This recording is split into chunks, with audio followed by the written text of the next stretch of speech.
Hey guys, Tyler here, leader of the Reclamation Party. I just wanted to make this video really quickly.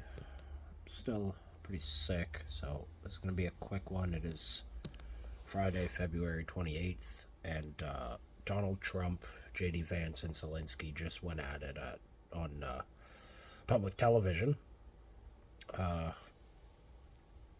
Yeah, so let's put Ukraine aside for a minute, frankly.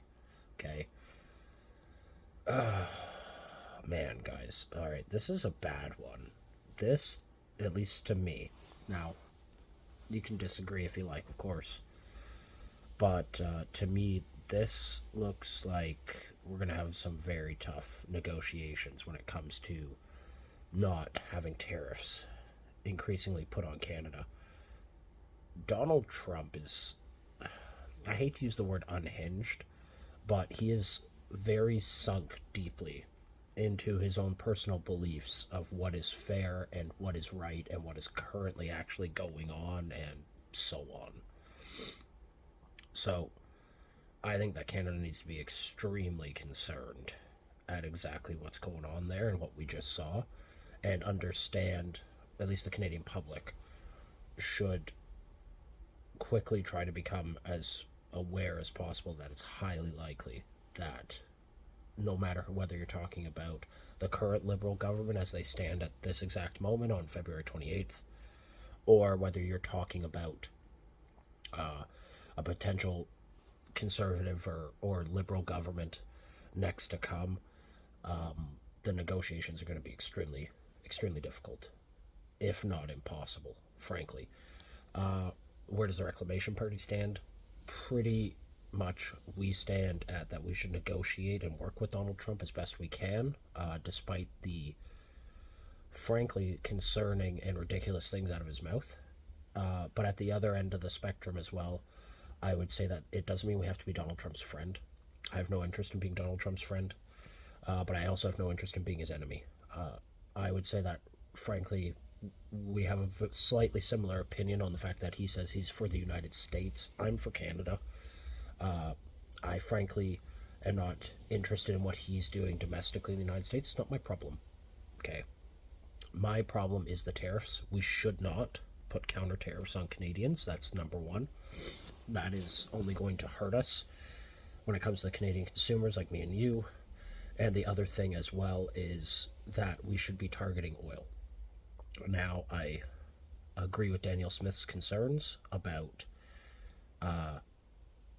the federal government holding that revenue and not actually helping the provinces who produce the oil. We've committed to give 100% directly to the provinces that produce our oil, and we will do that. Where we stand is basically that we need to do everything we can, but we can't tell Americans that tariffs are a tax on them, which is true, and then in a sense be hypocritical and put them on ourselves to attempt to punish the American companies and push them to push against Donald Trump. Okay, this is 4 years. He's not going anywhere. The idea that there could be some sort of political pushback, I doubt. The American people are pretty much doubling down when it comes to Donald Trump on what he says and says he will do, and he's doing what he said he would do. I don't think he's going to face anywhere near the blowback that many Canadian politicians believe or hope he will. I don't think so. So we have to do what's best for us in long-term interests. And long-term interest is not putting on counter tariffs. It's to support Canadian consumers and try to continue this patriotic movement that's going on across the country to push to buy more Canadian products. We need to really double down on that and keep pushing in that direction. But the Reclamation Party is completely opposed to counter tariffs. We are completely opposed to the idea that punishing American companies, quote unquote, and then also calling it a tax, is the right approach. Okay, it is a tax, and we need to continue that sort of rhetoric, and we need to show Americans that we aren't going to put that tax on Canadian consumers because, again, I don't know about the other parties. Well, I do. They don't care about taxpayers. The Reclamation Party does, okay?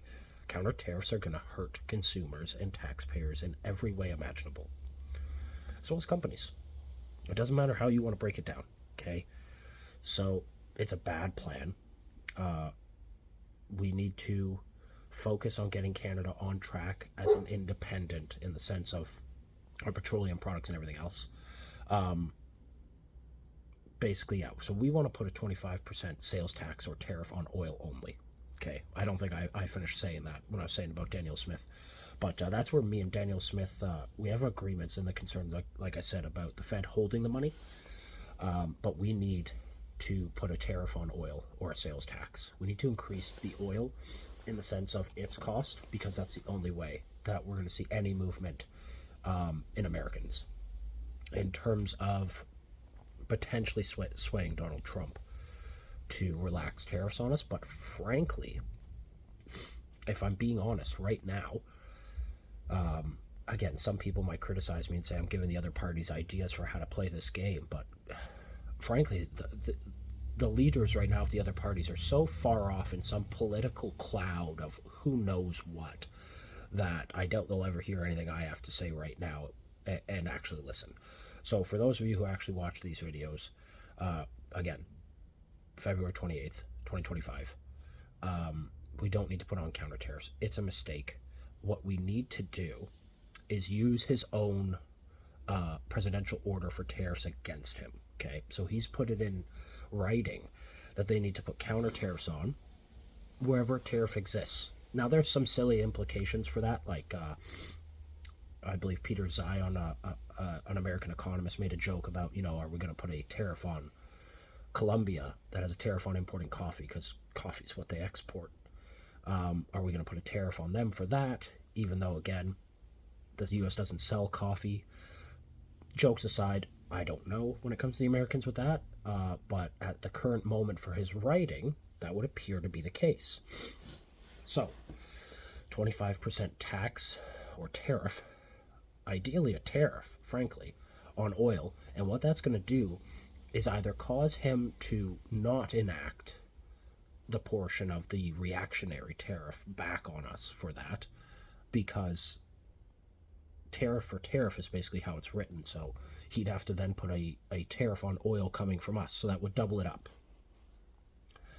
That would probably raise the pump price up by about $1 or so at American pumps, give or take. It all depends on the day. But Americans' options for outside crude are limited. Okay, Donald Trump certainly doesn't appear to be in the headspace to make deals with Venezuela. So Canada's in a position to use that to our advantage, and we should.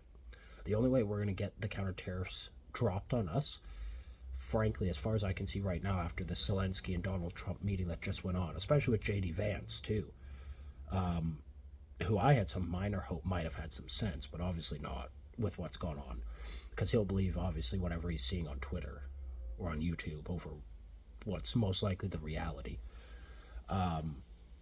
Regardless, we might have to ride this 4 years out, and there may be the potential that there is nothing we can do to appease this guy and see us return to sort of a status quo as before. Okay, so some food for thought. If you haven't watched the video Donald Trump and Zelensky, please do go watch that. Absolute mess, and that's the guy we're going to be negotiating with. Yeah, so Canada's certainly in some trouble. The Reclamation Party does have a plan, deal with Donald Trump. I think it's a good plan. I think it's the right approach. Okay, we don't need to be his friend, but we also don't need to give heavy concessions. He broke the deal. We had a free trade agreement, and he broke it. So why should we trust anything that he has to say? We need to focus on ourselves and not hurting Canadian consumers as best as possible. So, anyway, food for thought, guys. Have a great day. I'm going to go get back in bed.